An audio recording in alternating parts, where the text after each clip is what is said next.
ఆ సార్ అయితే ఏకంగా పుస్తకమే రాసిండు. ఏది చూడండి, ఈ సార్ ఒక పుస్తకం రాసిండు. ఆ సార్ పేరు చెప్తా, ఏం పేరు ఆ సార్ పేరు? S M Mushrif. ఆయన క్లియర్ రాసిండు. ఆయన ఎవరు? కర్కరే గారు ఉన్నారు కదా, ఏటీఎఫ్, అది anti terror squad, ATS Maharashtra, దాంట్లో కర్కరే సార్తో పాటు పనిచేసిండు ఆ సార్. ఓకే, ఆయన ఏం రాసిండు? ఆర్ఎస్ఎస్ దేశ్ కా సబ్సే బడా ఆతంకవాదీ సంఘటన్ ఎస్ఎం ముష్రిఫ్. ఓకే, హిందీలో ఉంది.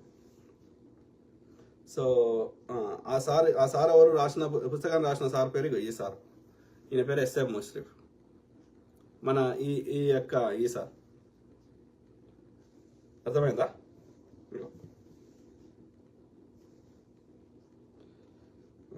ఈ సార్. సో ఈయననేమో కర్కరే గారు, హేమంత్ కర్కరే గారు. సో ఏముంది ఇది? హేమంత్ కర్కరే అంటే ఎవరు చంపారు? కర్కరే గారిని. Karkare killed by RSS linked cop not Kasab, Maharashtra LOP. Karkare గారిని చంపింది ఆ తీవ్రవాదులు కాదు, ఈ ఏమంటారు ఆర్ఎస్ఎస్ వాడని. ఆ పోలీసు విభాగంలో ఒకడు ఆర్ఎస్ఎస్ వాడు ఉన్నాడంట, వాడు కాల్చి చంపిండంట, తీవ్రవాదుల పేరు మీద వస్తుందని. ఎస్ఎఫ్ ముషరీఫ్ గారు రాశారు. Former IG police Maharashtra killed Karkare. అర్థమైందా ఇట్లా? ఇదేముంది? సుప్రీంకోర్టు కూడా తీర్పిచ్చింది కదా, 18 దాటితే నచ్చిన మతాన్ని స్వీకరించవచ్చు. సో అన్నప్పుడు వీళ్ళు చెప్పడానికి కాదనడానికి ఎలాంటి కారణం లేదు. సుప్రీంకోర్టు మత మార్పిళ్లను నిరోధించాలన్న పిటిషన్ కొట్టివేశారు. అర్థమైందా? సో అయినా ఎందుకు ఈ ప్రజల్ని ఇబ్బంది పెడుతున్నారు? ఇక చూడు, బీజేపీ ఐటీ సెల్ చీఫ్ లష్కరే తీవ్రవాది. సో అంటే ఆర్ఎస్ఎస్ వాడు ఈ బ్రాహ్మణుడు ఏది వాని యొక్క అధికారం కోసం దేశ ప్రజల్ని తప్పుదోవ పట్టిస్తాడు, ఈ హింసను ప్రేరేపిస్తాడు అనేది మనం గ్రహించాలి. ప్రజల్ని ఎడ్యుకేట్ చేయాల్సిన అవసరం ఉంది. అర్థమైందా? Correct brother. ఎస్పీకే డఫ్ భారతదేశం నుండి ఆర్ఎస్ఎస్ ఉగ్రవాదాన్ని తరివేయాలి. కరెక్ట్. సో అది మిత్రులారా, లాస్ట్ ఒకటి 2 చదువుతాను.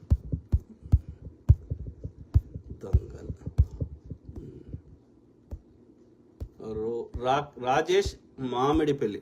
సనాతనవాదులు ప్రతి పండగకి పిట్టకథ అల్లి సామెతల ద్వారా పుకార్లు లేపి సమాజంలో అందరి నోట అవి నానేలా చేశారు.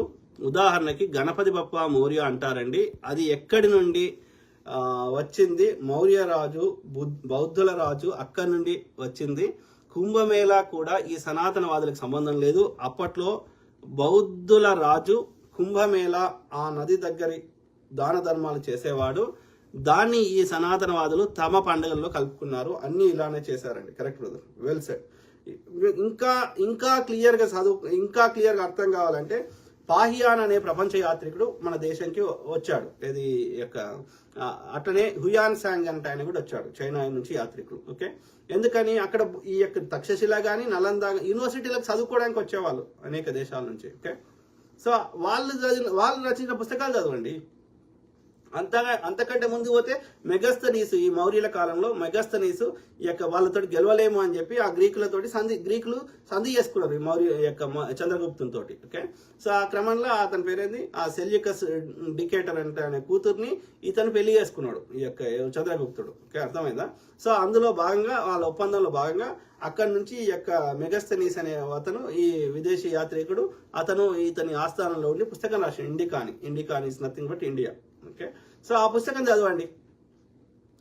చరిత్ర వాస్తవాలు బయటపడతాయి కదా, లేదంటే చారిత్రక వాస్తవాలు చదవండి. కాబట్టి ఆర్యులు మన దేశానికి సంబంధం లేని వాళ్ళు. Let's make it simple. Okay, మధ్య ఆసియాకు చెందిన వాళ్ళు. Satish Mudda, hi brother. Naveen Paul, Bible ఒకసారి కంప్లీట్గా చదివి చూడండి అన్నగారు. తప్పకుండా బ్రదర్, చదువుదాం. అన్ని పుస్తకాలు చదువుదాం, ఖురాన్ చదువుదాం, అన్ని చదువుదాం, గురు గ్రంథ సాయి కూడా చదువుదాం. Raju Bittu, rest in peace. BJP RSS save the nation. Yes brother, ఆర్య బ్రాహ్మణులంత మూర్ఖులు ఈ భూమి మీద లేరు. ఓకే, సో అది మిత్రులారా, కీప్ టాకింగ్, మాట్లాడుతూనే ఉంటా. ప్రతి అంశం మీద అవగాహన చేస్తా, అట్లనే మీ తరఫున వాయిస్ ఇస్తా. Okay, I give voice for voiceless. Okay, ఇప్పుడు ఎన్నో ఉంటాయి కదా, ఇప్పుడు మీరు చెప్పాలని ఉంటాయి. Plus most of the media ఏది అమ్ముడు ఇన్ఫ్లుయెన్స్డ్, అమ్ముడు పోయింది అనే కంటే ఇన్ఫ్లుయెన్స్, భయోత్పాతం కావచ్చు, అమ్ముడు పోవచ్చు, రెండిట్లేదు కావచ్చు. అది యూట్యూబ్ ఛానల్ అయినా అట్లే ఉన్నాయి, రెగ్యులర్ మీడియా అట్లే ఉంది. కాబట్టి ప్రజలకు నిష్పక్షపాతమైన సమాచారం రావాలి. అట్లనే ఇప్పుడు మీరు అందరికీ, ఇప్పుడు నేను చదువుతున్నా ఓపికగా, మీరు చదివింది ప్రజలకు చేరుతుంది, మీరు చెప్పాలనుకుంది ప్రజలకు చేరుతుంది కదా.